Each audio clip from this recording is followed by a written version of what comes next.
नमस्ते dear friends and welcome to civil services team. दोस्तों, इस वीडियो में हम लोग देखेंगे यूपीएससी में पिछले वर्षों में पूछे गए प्रीलिम्स एग्जाम के क्वेश्चंस को। तो इस वीडियो में हम लोग प्राचीन भारतीय इतिहास यानी एंशिएंट इंडियन हिस्ट्री के क्वेश्चंस को देखेंगे। ये है हमारा प्रैक्टिस सेट नंबर 17 और इसके पहले के 16 सेट और हो चुके हैं, जो कि आप प्लेलिस्ट में जाकर देख सकते हैं। ठीक है, तो चलिए स्टार्ट किया जाए।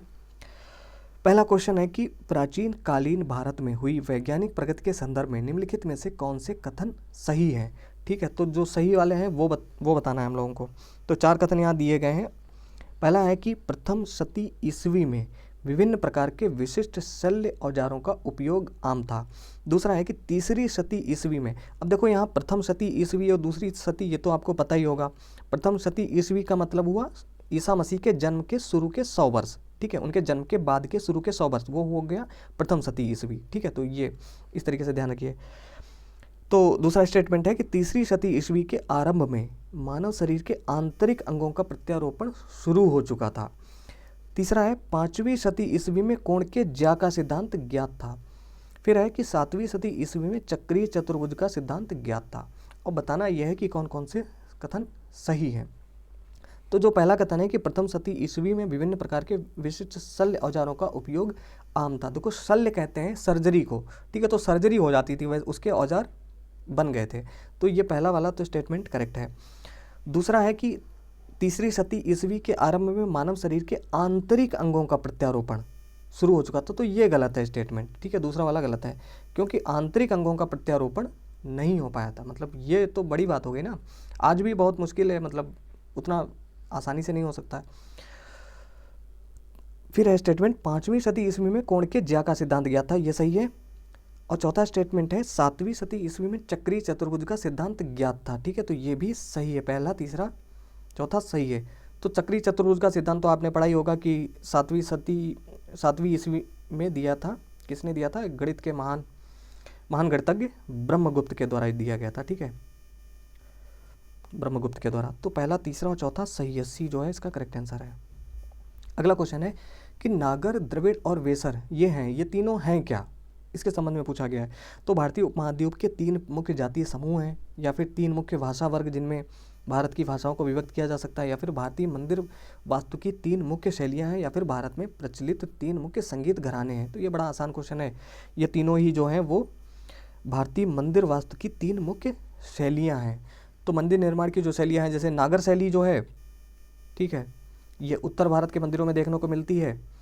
और द्रविड़ शैली जो है वो दक्षिण भारत के मंदिरों में देखने को आपको मिलेगी। ठीक है, दक्षिण भारत के मंदिरों में। और जो वेसर शैली है ये मध्य भारत में आपको देखने को मिलेगी। ठीक है, तो उसी से क्वेश्चन पूछ लिया गया है। अगला क्वेश्चन है प्राचीन भारत में देश की अर्थव्यवस्था में अत्यंत महत्वपूर्ण भूमिका निभाने वाली श्रेणी संगठन। ठीक है, ये इंपॉर्टेंट है, इसको आप पढ़ लेना।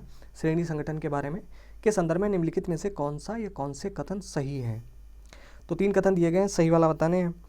प्रत्येक श्रेणी राज्य की एक केंद्रीय प्राधिकरण के साथ पंजीकृत होती थी और प्रशासनिक स्तर पर उस राजा उनका प्रमुख होता था। दूसरा है श्रेणी ही वेतन, काम करने के नियमों, मानकों और कीमतों को सुनिश्चित करती थी। फिर है श्रेणी का अपने सदस्यों पर न्यायिक अधिकार होता था। तो कौन कौन से इसमें सही है? पहला वाला तो गलत है। ठीक है, पहला वाला गलत है, दूसरा वाला सही है। श्रेणी जो है वही वेतन, काम के नियमों, मानकों और कीमतों को सुनिश्चित करती थी, ये बात सही है। तीसरा भी सही है, श्रेणी का अपने सदस्यों पर न्यायिक अधिकार होता था। तो दूसरा तीसरा सही है, सी जो है वो इसका करेक्ट आंसर है। ठीक है, आगे बढ़ते हैं। अगला क्वेश्चन है कि कुछ शैलकृत बौद्ध गुफाओं को चैत्य कहते हैं, जबकि अन्य को विहार। ठीक है, ये दोनों ही बौद्ध गुफाएं ही होती हैं, मतलब चैत्य भी और विहार भी। लेकिन दोनों में अंतर क्या है, दोनों में क्या अंतर है, तो वही पूछा गया है। तो पहला है कि विहार पूजा स्थल होता है, जबकि चैत्य बौद्ध भिक्षुओं का निवास स्थान। तो ये पहला वाला गलत है। दूसरा है चैत्य पूजा स्थल होता है। ठीक है, ये सही है, जबकि विहार जो है बौद्ध भिक्षुओं का निवास स्थान होता था। ठीक है, तो ये दूसरा वाला ही करेक्ट है। ठीक है, अगला है भारत में दार्शनिक विचार के इतिहास के संदर्भ में सांख्य दर्शन के बारे में निम्नलिखित कथनों पर विचार करें। तो सांख्य दर्शन से संबंधित पूछा गया है। दो स्टेटमेंट दिए गए हैं और सही वाला बताने हैं। सांख्य आत्मा के पुनर्जन्म या स्थानांतरण के सिद्धांत को स्वीकार नहीं करता। तो इस नहीं पे थोड़ा ध्यान रखिएगा। ठीक है, तो यहाँ लिखा है सांख्य जो है आत्मा के पुनर्जन्म या स्थानांतरण के सिद्धांत को स्वीकार नहीं करता। दूसरा है सांख्य का मानना है कि यह आत्मज्ञान ही है जो मुक्त की ओर ले जाता है और कोई बाहरी प्रभाव या घटक नहीं। ठीक है, तो बताना है कि ऊपर दिए गए कथनों में से कौन से सही है। देखो, जो सांख्य दर्शन है वो आत्मा के पुनर्जन्म को मानता है। जैसे कभी आपने भगवत गीता पढ़ी होगी तो उसमें दूसरा अध्याय में जो है वो सांख्य दर्शन से संबंधित है। ठीक है, तो उसका एक श्लोक याद होगा, बहुत सारे श्लोक उसमें है, जैसे कि वासान से जीर्णानि यथा विहाय वाला, यानी जो आत्मा है वो पुराने वस्त्र, जैसे मानव शरीर जो है पुराने वस्त्रों को त्याग कर नए शरीर धारण कर लेता है, नए वस्त्र धारण कर लेता है, उसी तरीके से आत्मा भी है वो नया शरीर ग्रहण कर लेती है। तो आत्मा के पुनर्जन्म या स्थानांतरण के सिद्धांत को स्वीकार करता है सांख्य दर्शन। यहाँ लिखा है स्वीकार नहीं करता, तो पहला वाला तो स्टेटमेंट गलत हो जाता है यहाँ पे। ठीक है, दूसरा वाला है कि सांख्य का मानना है कि यह आत्मज्ञान ही होता है जो मुक्त की ओर ले जाता है और कोई प्रभाव या घटक नहीं, तो दूसरा वाला स्टेटमेंट सही है। ठीक है, तो यहाँ बी इसका करेक्ट आंसर होगा। अगला है कि भारतीय शिला वस्तु के इतिहास के संदर्भ में निम्नलिखित कथनों पर विचार कीजिए। तो 3 कथन दिए गए और बताना है कौन से सही है। बादामी की गुफाएं भारत की प्राचीनतम अवशिष्ट शैलकृत गुफाएं हैं। दूसरा है बराबर की शैलकृत गुफाएं सम्राट चंद्रगुप्त मौर्य द्वारा मूलतः आजीविकों के लिए बनवाई गई थी। तीसरा है एलोरा में गुफाएं विभिन्न धर्मों के लिए बनाई गई थी। तो कौन कौन से सही हैं। ठीक है, देखो जो पहला स्टेटमेंट है वो तो गलत है, बादामी की गुफाएं भारत की प्राचीनतम से अवशिष्ट शैलकृत गुफाएं हैं, ये स्टेटमेंट गलत है। दूसरा वाला देख लीजिए, बराबर की शैलकृत गुफाएं जो हैं वो सम्राट चंद्रगुप्त मौर्य द्वारा मूलतः आजीविकों के लिए बनवाई गई थी। देखिए आजीविकों के लिए तो बनवाई गई थी, लेकिन ये चंद्रगुप्त मौर्य ने नहीं, सम्राट अशोक ने बनवाई थी। ठीक है, तो इसलिए गलत हो जाता है क्योंकि यहाँ सम्राट चंद्रगुप्त मौर्य लिखा हुआ है। फिर है एलोरा में विभिन्न गुफाएं जो हैं वो विभिन्न धर्मों के लिए बनवाई गई थी, जो कि सही है। ठीक है, वहाँ पर बौद्ध गुफाएं भी हैं, हिंदू भी हैं, जैन भी हैं। तो केवल तीसरा स्टेटमेंट सही है, सी जो है वो इसका करेक्ट आंसर है। आगे बढ़ते हैं। बुद्ध सत्व पद्म पाणी का चित्र सर्वाधिक प्रसिद्ध और प्रायः चित्रित चित्रकारी है जो कहाँ है, अजंता में है कि बादामी में है या बाग में है या फिर एलोरा में है। ठीक है, तो ये तो डायरेक्ट क्वेश्चन पूछा गया, ये है अजंता में। ठीक है, तो आर्ट एंड कल्चर से भी क्वेश्चन पूछे जाते हैं इसी तरीके से।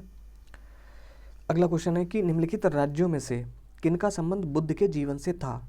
तो ये एक ऐसा क्वेश्चन है जो यूपीएससी ने लगातार 2 बार पूछा था और बिल्कुल as it is just copy paste करके। ठीक है, तो बुद्ध का संबंध और बौद्ध धर्म से तो क्वेश्चन पूछे ही जाते हैं। तो कहाँ कहाँ बुद्ध के जीवन का संबंध था। अवंती, गांधार, कौशल और मगध। तो ऐसे कौन कौन से स्थान हैं जिनका संबंध बुद्ध के जीवन से था। देखो कौशल और मगध तो होगा ही। ठीक है, ये तो पता ही होना चाहिए अब, चूँकि जो उनका जन्म भगवान बुद्ध का हुआ था वो कौशल राज्य में ही हुआ था, लुम्बिनी में। ठीक है, तो तीसरा तो होगा ही। और मृत्यु हुई थी कुशीनारा में जो कि मगध राज्य के अंतर्गत आता था, तो तीसरा चौथा तो होगा ही। ठीक है, तो कम से कम इतना तो आपको गेस कर ही सकते हैं। गांधार चूँकि अफगानिस्तान, वो वहाँ उतनी दूर वहाँ तो कभी गए नहीं भगवान बुद्ध। ठीक है, तो ये दूसरा वाला होगा नहीं। अवंती भी कभी नहीं गए, अवंती यानी उज्जैनी जो है, उज्जैन जिसको कहते हैं। तो तीसरा चौथा इसमें सही है, सी जो है वो इसका करेक्ट आंसर है। ठीक है जी, आगे बढ़ते हैं। कश्मीर में कनिष्क के शासनकाल में जो बौद्ध संगीति आयोजित हुई थी उसकी अध्यक्षता निम्नलिखित में से किसने की थी। बड़ा आसान क्वेश्चन पूछा गया है। तो 4 बौद्ध संगीतियाँ हैं, उनको आपको ठीक से पढ़ लेना है, कब कब हुई, किसके शासनकाल में हुई, उनकी अध्यक्षता किसने की थी और उसमें हुआ क्या था। अगर कोई काम प्रमुख हुआ था तो वो भी आपको ध्यान में रखना है। तो कनिष्क के शासनकाल में हुई थी जो बौद्ध संगीति, उसकी अध्यक्षता किसने की थी। तो कुंडल वन में हुई थी कश्मीर में, उसकी अध्यक्षता की थी, बड़ा आसान क्वेश्चन है ये, वसुमित्र ने की थी। ठीक है, वसुमित्र। लास्ट क्वेश्चन है, निम्नलिखित 4 वेदों में से किसी एक में जादुई माया और वशीकरण का वर्णन है, तो किस वेद में है। 4 वेद हैं, ऋग्वेद, यजुर्वेद, अथर्ववेद, सामवेद, चारों यहाँ दिए गए हैं।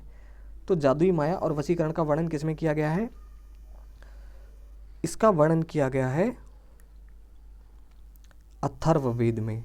ठीक है, तो अथर्ववेद में वो इसी के लिए जाना जाता है। अथर्ववेद में तंत्र मंत्र है, जादू टोना है, वशीकरण है। ठीक है, ये सब उसी में इसका वर्णन किया गया है।